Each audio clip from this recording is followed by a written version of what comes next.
Who stood out? What games stood out in SEC play? We'll discuss coming up next here on Locked On Sooners.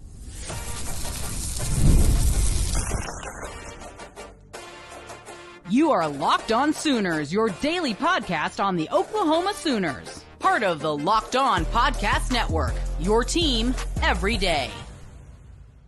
All right, Jay, give me somebody who stood out to you in this game. One person that really jumped out to me with their play, got to give to Jake Roberts, right? Got his first touchdown as a Sooner catch. He jumped out, man. You could tell that he really wanted it. He was really solid in the blocking schemes, and he did a really good job of masking himself to where those two RPOs that he caught across the middle were perfect, and that's what you need. You're going to have to be able to do that. We got a tight end. We got a tight end situation that we can actually throw to. Not something that I thought we would be saying this year. We still had questions with all the young guys, right, with Caden Helms as well as Cade McIntyre. I think they're coming along well with their health. But you've got Bowers Sharp and you've got Jake Roberts, and I just love to see that Jake was able to get that touchdown. That was one big one that jumped out to me. Yeah, that was awesome. And who'd they go to on that huge 2nd and 9 late in the game? Jake Roberts. Jake Roberts. Mr. Reliable. Reliable Roberts. Jake, the reliable Roberts. There you go. No, I thought he was awesome. I got to go back to RSJ, man. Robert Spears Jennings, the dude is having a really, really strong start to the season. Has been Oklahoma's highest graded player on defense each of the first 2 weeks of the season. Has already forced 2 turnovers. He got the forced fumble and fumble recovery last week against Temple. Got the interception this week. 5 total tackles and another tackle for loss. I expected him to take another step in his development. Man, he's already exceeding my expectations. I think he's just off to a great start this season. Yeah, I'm glad to see that he's balling out. Health was kind of a concern last year, and he looks like he's playing well, playing healthy, and he's playing fast, man. He's out there hitting people, causing fumbles, recovering fumbles, getting picks. He's going to be a terror to everybody that we play against this season. He's really hard to really trick, right? Besides, like I said, that busted play where he didn't know where the assignment was. When he knows what's going on, I bet you he's already like, don't worry, that'll never happen again. And in his mind, it's staying back, watching out to make sure that nobody's getting behind him. He's doing a great job. I am excited to see what he's doing. I think another one they really look at here also is the cornerback room, man, from Des Malone to Woody Washington, who we got to see for the first time this season. They were playing pretty darn good, right? We give massive praise to the front seven because we know how great that they've been playing this season, and they've been disruptive as we've been needing. Corners have been doing a really good job of making it really hard for the quarterback to throw, right? Like, it took Donovan Smith a few times, especially with the sacks. Even when the protection for him was pretty solid. He had some solid pockets. Nobody was open. Right. We had our hands on the receivers. We was all over the place in the way to where as soon as he tried to step up, we hit him. The lineman could get to him, right? Get disruptive, make him throw it away. And that's all because the secondary was doing their job of making sure that he didn't have the windows he was looking for. That's really tough to do, especially when a play extends past 5 seconds. It's hard keeping up with dudes because at that point, they're ad-libbing. So you have no clue where they're going. We did a really good job of making things tough on them. Which SEC game stood out to you this week? Auburn lost to Cal at home. That game was I was watching that one. 4 turnovers, Peyton Thorne. 4 turnovers, Peyton Thorne. Because the funny thing is no shade or disrespect to all my Auburn brethren out there, but after the first game, everyone was excited and said they had a passing game. And then we saw what Cal did to them, right? Where did it go? Did it just go disappear? Did it just vanish? Did it no longer exist? Yeah, I was fascinated by that. I was wondering if Josiah Wagner was going to end up with a pick in that game too with the way that they were playing. But yeah, man, that was not a good game for them at all. I don't feel bad, but it was a bad game. Yeah, on the maybe more worrisome side, South Carolina looks legit. I know they kind of struggled with Old Dominion in week 1, but dude, they made life really difficult for Brock Vandagriff. The dude only completed 4 passes. That South Carolina pass rush is a problem. Oklahoma will have to see them after the Red River Showdown. I feel a little bit more concerned about that one than I might have 2 weeks ago. So they're really good. It's funny you say that because I had mentioned to somebody not too long ago that some of these SEC schools that we're writing off are probably going to be better than the ones that are ranked up high right now, right? I really think that South Carolina is going to show out and cause problems. Kentucky was one of my sleepers, but at this point, if Brock Vandagriff can't complete a pass, then no, there's zero concern about them whatsoever. But Dylan Stewart is going out there causing problems. I think Gabe was calling him Jadeveon Clowney 2.0, and I'm gonna 100% agree that with a whole lot more bend and athleticism than Jadeveon. Oh my goodness! Just watching, I hate swooning over a player like that, but watching him bend around tackles and getting at a one-on-one, he shouldn't be this good this fast. It's not fair. Right. I think he checked his birth certificate. I think he's been in the NFL for like the last 10 years, and when nobody knew it, that's right. Kid's good. So, yeah, they're one team that we definitely need to keep our eyes on because I think they're going to be a lot better than people expect. What's your reaction to Texas beating Michigan? Expect it. Yeah. Michigan lost starting quarterback. They got drafted in the top. Their head coach is gone. I think half their offensive lines went to the NFL. One of the school's all-time leading rusher is gone. A lot of the components to make that offense run, gone. And they had a quarterback controversy going into this game. That told me everything. It's like, oh, they're not going to be able to do anything on the offensive side of the ball because Donovan Edwards, they're literally going to stack the box on him, and that's what they did. They kept him from moving.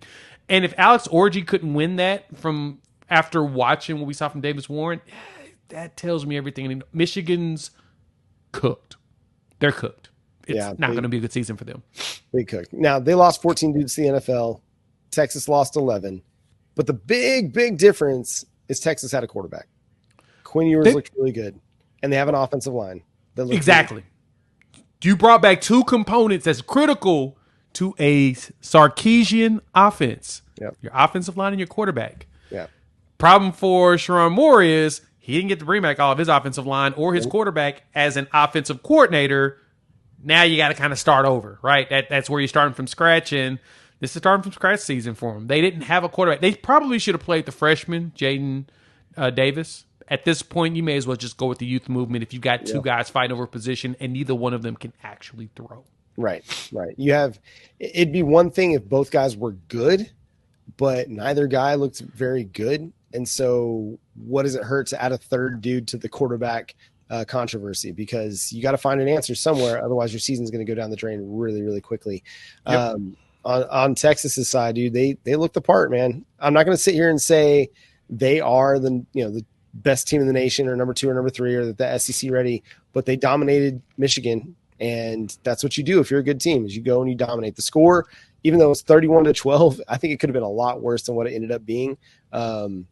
So yeah, that's going to be a fascinating team to watch to see if they can continue to maintain that level of play. As much of a Texas hater as I am, I did pick them minus the points to beat Michigan in this game. So I picked them. I didn't think they were going to cover. I thought Michigan's defense was going to be a little bit better than this, but it looks like their defense is also cooked. They've got some of the best players in the country there. The defensive line is supposedly good. Didn't look like it. Secondary didn't look like it. Texas was just abusing their linebackers the entire game. Well, here's the thing, man. I think it's really hard to play defense when you have no quarterback to speak of. Fair point. Like, if you had an average quarterback, you can figure out a way to get by. But when you have below average to poor quarterback play, and before you get in the comments and talk about Jackson Arnold being below average or poor, don't do it. He's not. He's not the same as those guys that we saw at Michigan.